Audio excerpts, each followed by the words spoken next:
आज हमारे साथ एक विशेष मेहमान है, जो सावित्रीबाई फुले पर बात करने के लिए है। सावित्रीबाई फुले पर उन्होंने एक प्ले भी लिखा है मराठी में। महाराष्ट्र में वो रहते हैं, मुंबई में रहते हैं। अभी हमारे बगल में बैठे हैं, मैं अब स्क्रीन पर लेकर के आऊंगा। हम अक्सर उनका जिक्र करते रहते हैं। वो थिएटर की पर्सनालिटी हैं, थिएटर के लिए उन्होंने बहुत सारा काम किया है और थिएटर में एक नई रंग विचारधारा जो है उन्होंने क्रिएट की है।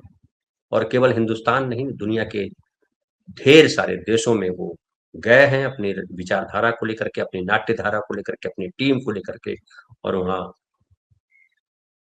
अपना अलग जगाया है। भारतीय जो स्वर है उसको बुलंद किया है। तो सावित्रीबाई फुले पे उनका जो मराठी में जो प्ले लिखा है, बेहद चर्चित प्ले है। कई साल से लगातार कर रहे हैं, पूरे महाराष्ट्र में कर रहे हैं और हर तरफ उस प्ले की चर्चा है। तो मैंने कहा कि आज सावित्रीबाई फुले के बहाने, उनके जन्मदिन के बहाने, हम सावित्रीबाई फुले के लिए काम करने वाले नाट्यकार, विचारक, रंग चिंतक मंजुल भारद्वाज को अपने साथ लेकर के आते हैं, ताकि उनके साथ हम जरा बात करें कि क्या है। ये देखिए, हमारे साथ हैं मंजुल भारद्वाज। नमस्कार।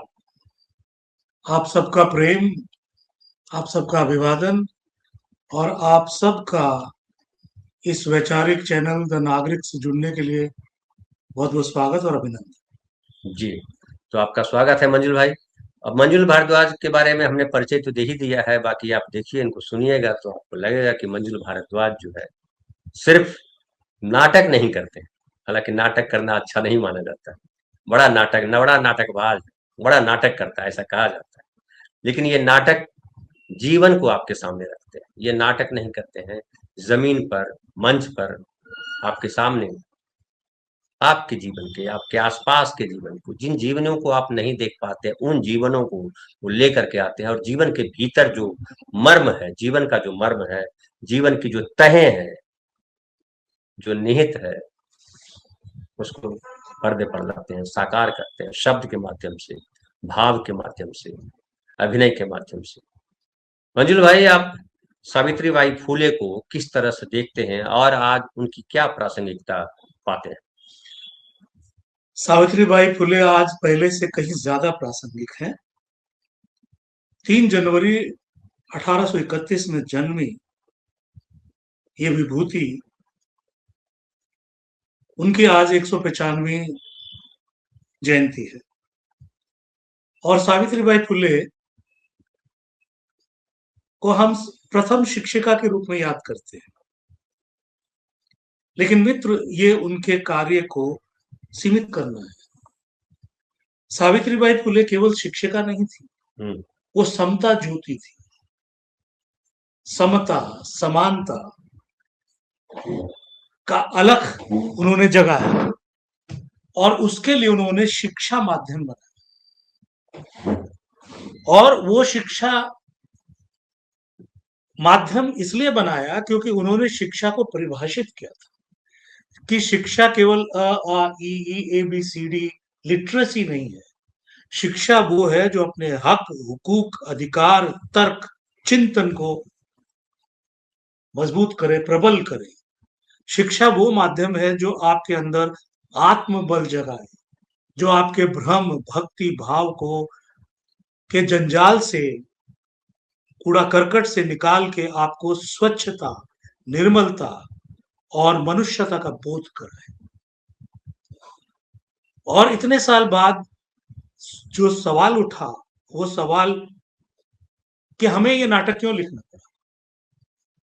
सबसे पहले तो 2014 में जो विकास के बहाने भारतीय जनता ने एक वर्णवादी सत्ता को अपने सिर पर बिठाया, उसके बाद उन्होंने नोटबंदी से लेकर इतने कुतर्क और इतने भारत को बर्बाद करने वाले निर्णय लिए। उसके बाद उन्होंने हाउडी वेलकम ट्रंप गुजरात के माध्यम से जो भारत में कोरोना फैलाया, और जनमानस में ये बात साबित है कि अभी कोरोना से 1 करोड़ और कुछ लाख भारतीयों को मारा। उसके बाद भी भारतीय जनता ने उनको फिर से सत्ता में बिठाया।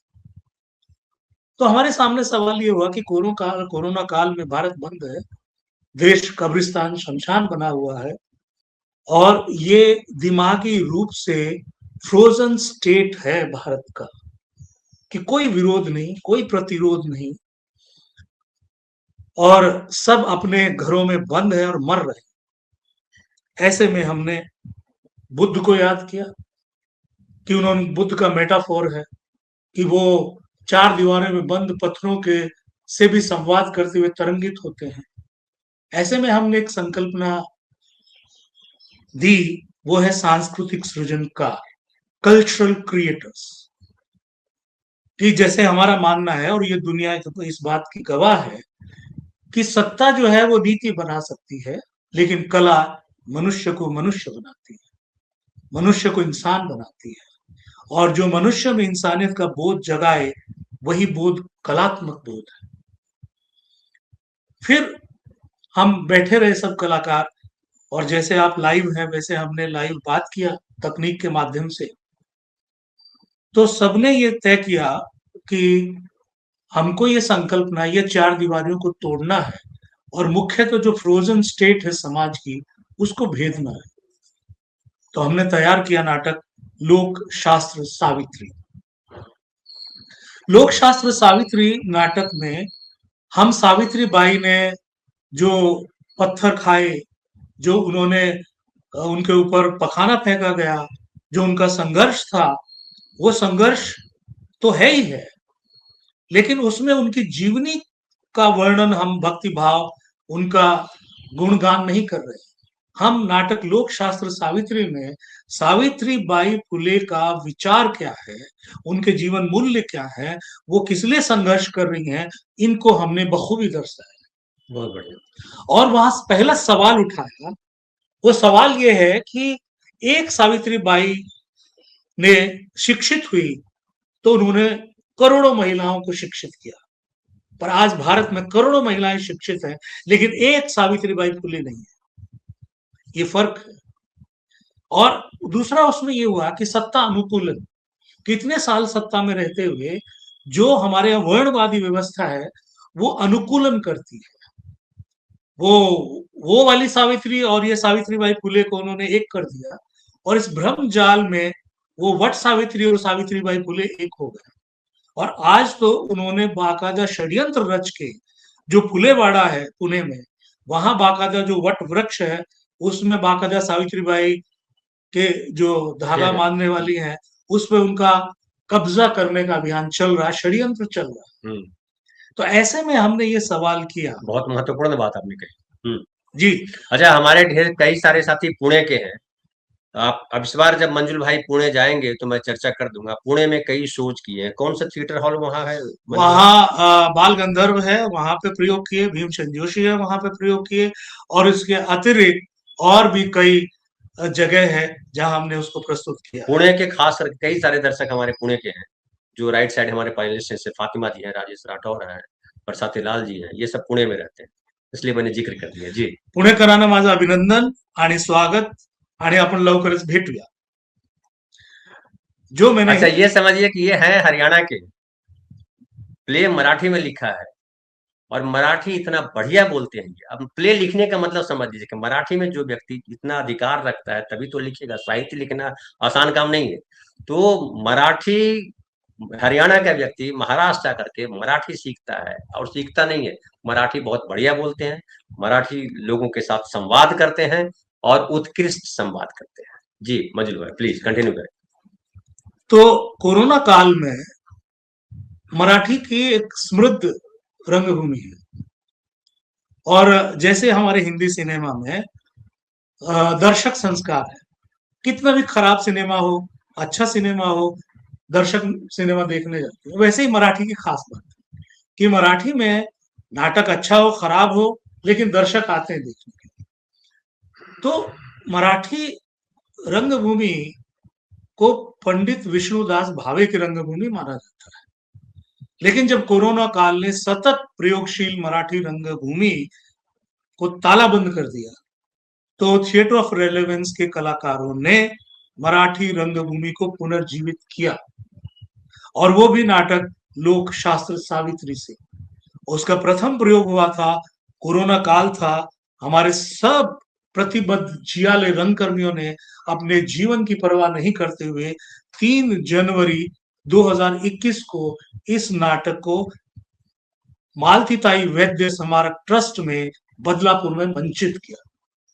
उसके बाद जैसे शासन ने हमें परमिशन दी, अनुमति दी, तो ठीक इस है। नाटक को हमने रंगमंच पे खेला और हाउसफुल किया।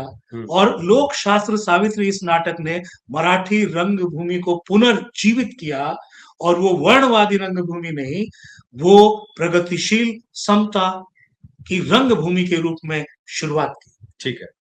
अब एक ये देखिए हमारे साथी लिख रही हैं यहाँ से, फातिमा जी।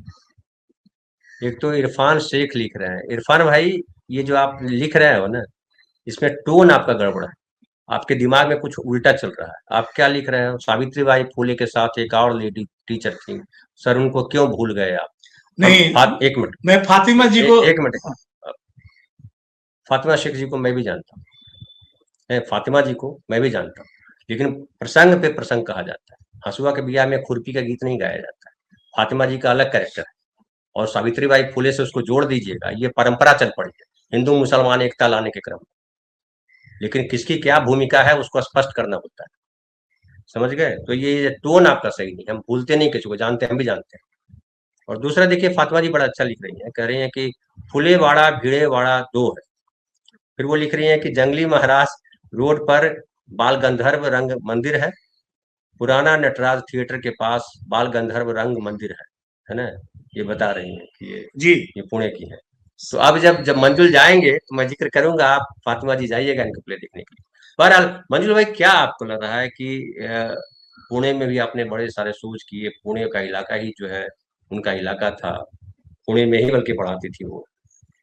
क्या उनके, आपने एक तो कहा कि बरगद के पेड़ जो है उससे सावित्री, वो जो सावित्री यमराज के साथ लड़ी थी, सावित्री अपने पति सत्यवान को बचाने के लिए, वो पति सत्यवान को बचाने वाली सावित्री जो है वो हिंदू धर्म की एक माइलस्टोन कैरेक्टर है।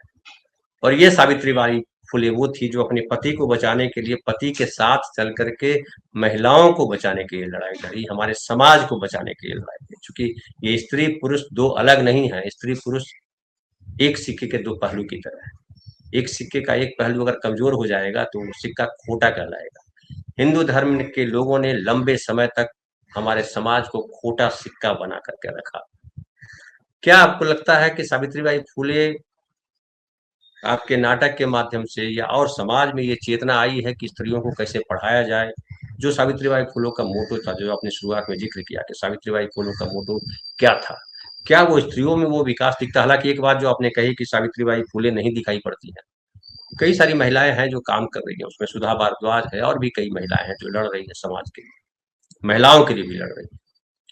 हम भले उन सबको नहीं जानते हों, सबको हम लोग नहीं जानते हों, उस लेवल पे खड़ी नहीं हुई, लेकिन बहुत लड़ाई अपने लेवल पे चल रही है। क्या सावित्रीबाई फुले का जो रोल है, जो रोल था, वो चेंज आप समाज में देख पा रहे हैं? बिल्कुल है। देखिए, भारत के संविधान को खतरा ये फासिस्ट लोगों से नहीं है, भारत के संविधान को खतरा है पूंजीवादी सत्ता से। और जब पूंजीवादी सत्ता ने भारत में मिस वर्ल्ड को हाईलाइट करना शुरू किया और लगातार किया, उन्होंने भारतीय महिलाओं की जो लड़ाई थी अपने अधिकार की, जिसको आप प्रगतिशील महिला कहते हैं, और जो एक नहीं अनेक हुई, उन्होंने सावित्रीबाई फुले को एक आदर्श या आइकॉन जो नवयुवतियों में, नवयुवकों में था, उसको मिस वर्ल्ड से रिप्लेस करके उपभोक्तावाद को लाया। और उपभोक्तावाद जब आता है तो वर्णवाद, पितृसत्ता अपने आप उसके साथ साथ आती है, धर्मांधता उसके साथ आती है। तो नाटक लोक शास्त्र सावित्री ने ये काम किया है कि जो काम महिलाओं ने अपने अधिकारों के लिए किया, जिसको हम नारीवादी आंदोलन भारत में कहते हैं, मजबूत जो 1970-60 के बाद से शुरू हुआ, उसको जो ग्लोबलाइजेशन ने सांप सीढ़ी करने की कोशिश की, उसको फिर एक सिरे से उसमें जान फूकी उस आंदोलन में। पर उसमें सवाल भी हैं जो कड़वे हैं। कड़वे सवाल ये हैं, जैसे हमने पूछा कि करोड़ों महिला शिक्षित हुई, पढ़ी लिखी हुई, लेकिन एक सावित्रीबाई नहीं हुई। पूना में बहुत बड़ा आंदोलन है, या महाराष्ट्र में मैं कहूं कि एक नारा चलता है, सावित्री आहे घरोघरी, ज्योतिबाचा शोध जारी।